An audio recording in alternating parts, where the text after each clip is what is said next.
Good morning students. हम लोगों ने पिछले क्लास में वैश्वीकरण और उसका प्रभाव, उसका गुण दोष के बारे में हम लोगों ने अध्ययन कर लिया है। स्टूडेंट्स, चलिए आज हम लोग पढ़ेंगे वैश्वीकरण की आलोचना। विश्व के विभिन्न राज्यों के बीच अंतः संबंध तथा अंतः निर्भरता की स्थिति थी, जिसने सभी स्थानों, क्षेत्रों, जातियों व देशों के लोगों के जीवन के हर पक्ष को बदल दिया है। मार्शल मैक्लूसन के अनुसार अब सारा विश्व एक गांव की तरह है, जो हमें विश्व नागरिकता, विश्व राज्य व विश्व शासन की ओर ले जा रहा है।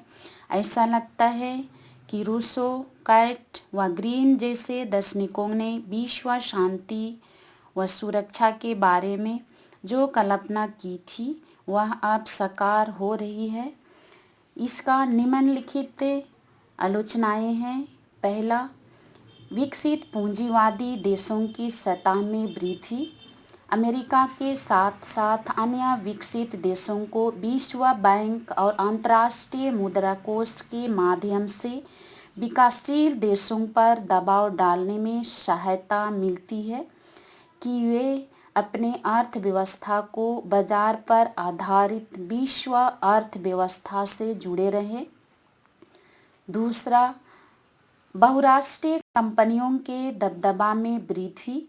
वैश्वीकरण के कारण बहुराष्ट्रीय कंपनियों के दबाव में बहुत से राज्य को अपने घेरे में ले लिया है। तीसरा, मानव अधिकारों की उपेक्षा। जहां वैश्वीकरण से पूंजी बढ़ने घटने पर बहुत कम ध्यान दिया जाता है, इससे मानव के अधिकारों की उपेक्षा हो रहा है।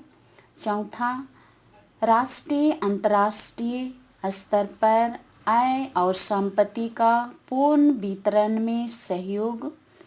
वैश्वीकरण की नीतियों में राष्ट्रीय और अंतर्राष्ट्रीय स्तर पर आय और संपत्ति का गरीब से अमीर की ओर पूर्ण वितरण को बढ़ावा दिया गया है। इससे विकासशील देशों के एवं विकासशील देशों के बीच लगातार अंतर बढ़ रहा है। पांचवा, क्षेत्रीय भाषाओं पर खरा।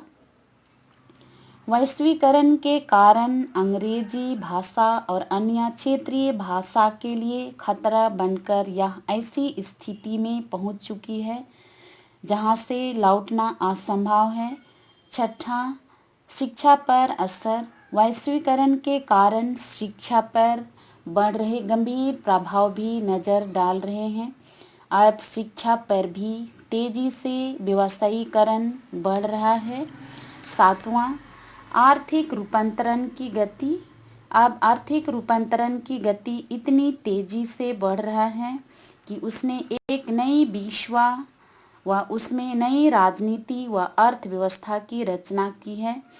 अब कोई राज्य अलग थलग नहीं है और न रहेगा। व्यापार व पूंजी निवेश के कारण विश्व अर्थव्यवस्था अंतः निर्भर हो चुकी है।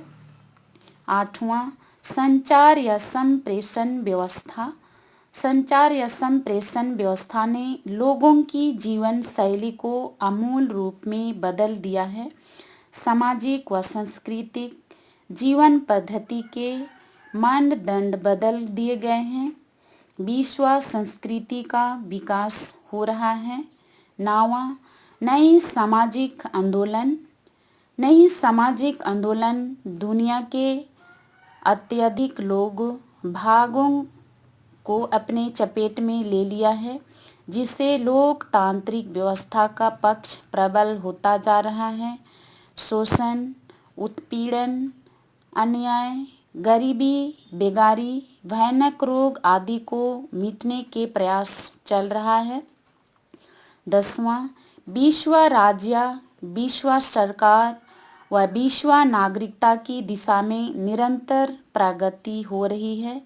ऐसा लगता है कि भविष्य में लोकतांत्रिक व्यवस्था का सार्वभौमिकीकरण संभव हो सका है। स्टूडेंट्स, आज के लिए इतना ही। नेक्स्ट क्लास में हम लोग पढ़ेंगे वैश्वीकरण के राजनीतिक, आर्थिक, सांस्कृतिक प्रभाव। इसके बारे में हम लोग डिटेल